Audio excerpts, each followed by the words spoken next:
Hello friends, welcome to my channel. और UGC NET paper first का previous year का question paper जो है लगातार हम कर रहे हैं और ये जो है दिसंबर 2011 का है।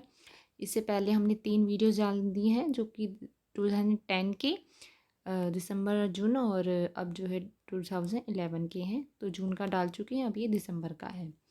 तो लगातार वीडियोस को देखिए, बहुत हेल्प करेगा आपको आपके यूजीसी नेट एग्ज़ाम्स में। तो चलिए स्टार्ट करते हैं। प्रश्न पहला है, फोटो ब्लीडिंग का अर्थ क्या है? तो फोटो ब्लीडिंग का अर्थ पूछा है, तो इसका आंसर क्या हो? फोटो रंगों का समायोजन। अगला प्रश्न, संचार रणनीति बनाते समय पूर्ण निवेशन अध्ययन किसके द्वारा किया जाता है? तो वो संचारक के द्वारा यानी कम्युनिकेटर के द्वारा। फिर है, किस भाषाई समाचार पत्रों का सबसे अधिक वितरण है? तो हिंदी। आप सबको पता है हिंदी ज़्यादा, हिंदी के समाचार ज़्यादा आते हैं। फिर है, टीवी के पर्दे का पक्ष अनुपात कितना होता है? तो वो 4.3 होता है। ठीक है, तो इससे दो है, एस्पेक्ट रेशियो पूछा है टीवी का, तो वो उसका स्क्रीन का कितना होता है? 4.3। फिर है, आत्म संप्रेषण किसे कहती है? तो वो अंतर्वैयक्तिक संप्रेषण यानी इंट्रापर्सनल को कहेंगे अंतर्वैयक्तिक। फिर है, SITE का पूरा नाम बताइए? तो सैटेलाइट इंस्ट्रक्शनल टेलीविज़न एक्सपेरिमेंट। ठीक है, satellite instructional television experiment. Friends, ऐसे जो क्वेश्चन होते हैं उनको आप एक बार इंग्लिश में ज़रूर देख लीजिएगा, क्योंकि इंग्लिश के ही सही माने जाते हैं। हिंदी में कोई ना कोई मिस्टेक ज़रूर हो जाती है, तो आप ध्यान रखिएगा।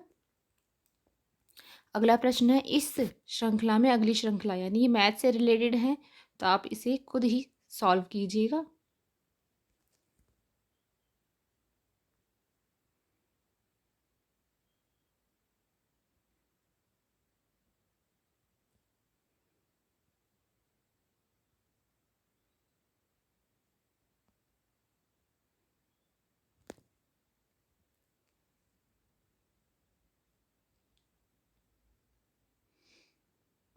तो अगला प्रश्न है, निम्नलिखित का परिभाषा का स्वरूप। गरीब का अर्थ है वे लोग जिनकी वार्षिक आय 10,000 से ऊपर है। तो क्या होंगे? विश्वासोत्पादक। ठीक है, अगला देख लेते हैं। निम्नलिखित में थे युक्ति दी गई है, कौन सी युक्ति नहीं है? तो ऑप्शन डी यानी राम घर पर नहीं है इसलिए वो शहर गया हुआ है। अगला प्रश्न, वर्ण डायग्राम इस प्रकार का डायग्राम है जो। तो ऑप्शन डी सही है, वर्गों के बुलियन अलजेब्रा की मदद से प्राथमिक अनुमानों की वैधता का मूल्यांकन करता है परंतु प्रतिनिधि नहीं। अगला है, आगनात्मक तर्कशास्त्र युक्ति वाक्य किस प्रकार है? तो ऑप्शन डी यानी निष्कर्ष का समर्थन करता है किंतु उसके अनुगमन करने का अध्ययन नहीं है। ठीक है, तो support a conclusion without a entailing it. ठीक है, फिर है, निम्नलिखित सूचित कथनों में से कौन सा कथन सत्य है? निम्न सूचित कूट में सही चुनिए। तो 1, 3 और 4 यानी कि कुछ युक्तियों जो पूर्णतः वैध नहीं है वो अधिकतर वैध होती हैं। तीसरा कह रहा है, निश्चयात्मक युक्ति में संभावतः गलत निष्कर्ष भी हो सकता है। और चौथा, विधान सत्यात्मक और असत्यात्मक हो सकता है। फिर ये आपकी मैथ से रिलेटेड आगे हैं क्वेश्चन, तो ये आपको खुद ही सॉल्व करने होंगे इस तरीके से। अगला प्रश्न है, बताइए घरेलू क्षेत्र में कुल कार्बन डाइऑक्साइड यानी CO2 उत्सर्जन कितना है? एमिशंस कितना है उसका? तो उसका 2.5 MMT है। फिर है, तापीय ऊर्जा तथा परिवहन क्षेत्र दोनों से इकट्ठा कुल कार्बन डाइऑक्साइड उत्सर्जन कितना होता है? तो वो कितना होता है? 2.5 mm। तो इसमें ताप यानी कि जो आपका पावर एंड ट्रांसपोर्ट सेक्टर में पूछा गया है, तो दोनों में ही आपका CO2 कितना होएगा? 2.5। घरेलू में भी, ठीक है ना, डोमेस्टिक सेक्टर भी पूछने हैं तो उसमें भी, और आपका पावर और ट्रांसपोर्ट सेक्टर उसमें भी 2.5 MMT। अगला प्रश्न है, मोबाइल फ़ोन पर निम्नलिखित में से कौन सी प्रचालन पद्धति का उपयोग की जाती है? तो विंडोज़ XP। मोबाइल फ़ोन में यानी which of the following operating system is use on mobile phones. तो आप इसका इंग्लिश वर्जन ज़रूर देखिएगा, वो आपको ज़्यादा इजी भी लगेगा और आपको आंसर पहचानने में भी मदद मिलेगी। तो विंडो XP आ जाएगा। ठीक है, मोबाइल फ़ोन में आई थिंक एंड्रॉयड होता है, मुझे यहाँ पर ये क्वेश्चन गलत लग रहा है, आप मुझे कमेंट बॉक्स में ज़रूर लिखिएगा अगर ये गलत है तो। चलिए अगले देख लेते हैं। अगला भी आपका जो है, इसमें आपको लघुत्तम इकाई पूछिए कि यदि बेस एक्स में वाई की एक्स तथा संख्या वाई निरूपित करता है तो निम्नलिखित में सबसे लघुत्तम कौन सा होगा। तो ये ट्रिपल डबल वन की धारा वो जो है 8 हो जाएगी। अगला देख लेते हैं। उच्च स्तरीय प्रोग्रामिंग भाषा को निम्नलिखित में से किसका उपयोग करके मशीन भाषा में बदला जा सकता है। तो वो क्या है, कंपाइलर में, क्योंकि विंडो एक्स आपका जो है कंप्यूटर में यूज़ होता है, तो मेरे हिसाब से इधर एंड्रॉयड होएगा। मोबाइल फ़ोन्स पूछा है उसने तो इसलिए एंड्रॉयड ही होगा। अगला है HTML का उपयोग क्या बनाने के लिए किया जाता है। तो वेब सर्वर, ठीक है, HTML। फिर है DNS पद का तात्पर्य क्या होता है। तो डिपेंडेंट नेम सर्वर होता है, ठीक है। DNS का नेम क्या होता है, डिपेंडेंट नेम सर्वर। फिर है IPv4 और IPv6 पते यानी एड्रेस है जिनका उपयोग इंटरनेट पर कंप्यूटर की पहचान करने के लिए किया जाता है। तो सही कथन। तो IPv4 के लिए अपेक्षित बिट की संख्या और IPv6 एड्रेस के लिए अपेक्षित बिट्स की संख्या से ज़्यादा, सॉरी। निम्नलिखित में से कौन सा प्रदूषक मानव के श्वसन मार्ग को प्रभावित करता है। तो वो नाइट्रिक ऑक्साइड है, ठीक है। तो नाइट्रिक ऑक्साइड जो है वो श्वसन मार्ग में यानी कि आपकी रेस्पिरेटरी जो है उसको बाधित करता है। फिर है निम्नलिखित में से कौन सी प्रदूषित करने वाली वस्तु परिवहन क्षेत्र से उत्सर्जित नहीं होती। तो वो है क्लोरोफ्लोरोकार्बन, ठीक है।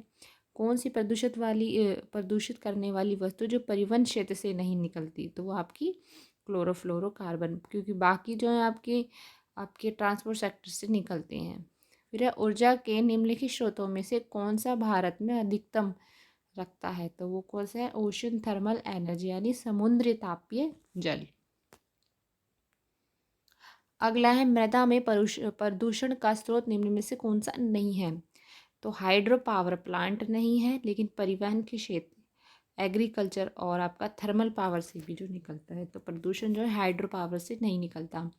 निम्न में से कौन सी प्राकृतिक आपदा नहीं है। तो आकस्मिक बाढ़, ठीक है।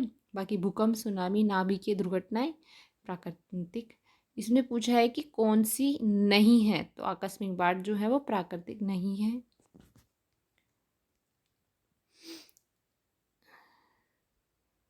फिर है पारिस्थितिकीय चिन्हित क्या निरूपित करता है। तो ऑप्शन डी यानी कि वन क्षेत्र।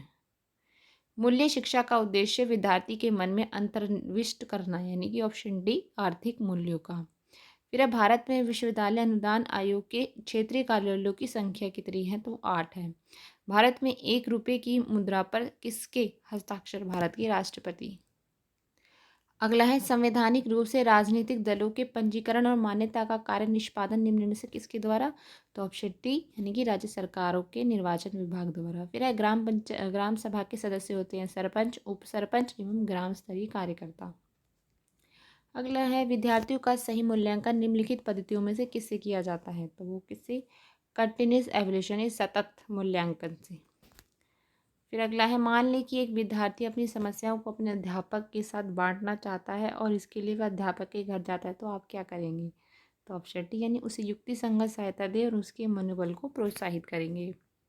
अगला है जब कुछ विद्यार्थी शरारत करके कक्षा के अनुशासन को जानबूझकर भंग कर की चेष्टा कर रहे हों, तो एक अध्यापक के रूप में आपकी क्या भूमिका होगी। तो ऑप्शन डी अपनी सत्ता के साथ उस समूह को सुधार करना।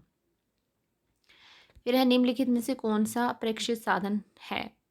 तो वो है त्रिविम प्रदूषण यानी डायोरमा, ठीक है, डायोरमा आंसर होगा इसका। अगला है विद्यार्थी का सही मूल्यांकन निम्नलिखित पद्धतियों में से किस में किया जाता है। तो ऑप्शन डी या ऑप्शन सी यानी सतत मूल्यांकन, कंटिन्यूस एवोल्यूशन। फिर उसके बाद मान लिए कि एक विद्यार्थी अपनी समस्याओं को आपके साथ, तो अभी तो ये हो गया था, चलिए आगे बढ़ते हैं।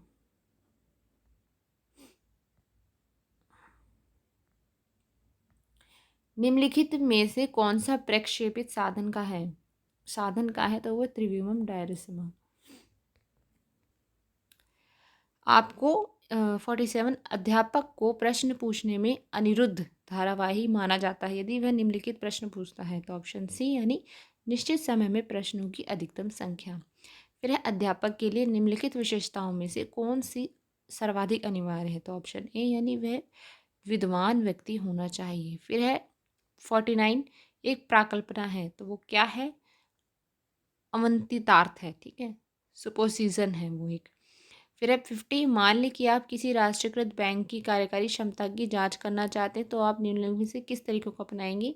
तो वो एरिया सैंपलिंग को यानी क्षेत्र प्रतिचयन को। अगला प्रश्न, नियंत्रित समूह शर्त निम्नलिखित में से किसमें प्रयुक्त होती है। तो ऑप्शन सी यानी कि प्रयोगात्मक शोध में। अगला है कार्यशाला किसके लिए आयोजित की जाती हैं। तो वो आपके प्रशिक्षण अनुभव प्रदान करने के लिए। फिर अगला है शोध का उपकरण निम्न में से क्या है। तो वो प्रश्नावली है यानी क्वेश्चनायर है। शोध में हम अपने क्वेश्चन के तो आंसर ढूंढते हैं।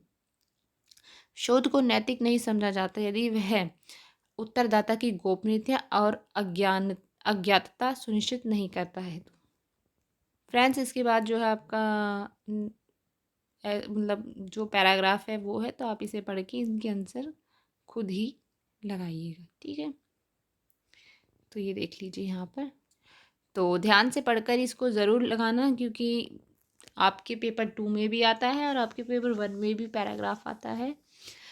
तो वीडियो अगर आपको पसंद आई तो प्लीज़ लाइक ज़रूर कीजिएगा, शेयर ज़रूर कीजिएगा और मुझे कमेंट बॉक्स में ज़रूर लिखिएगा। Thank you so much.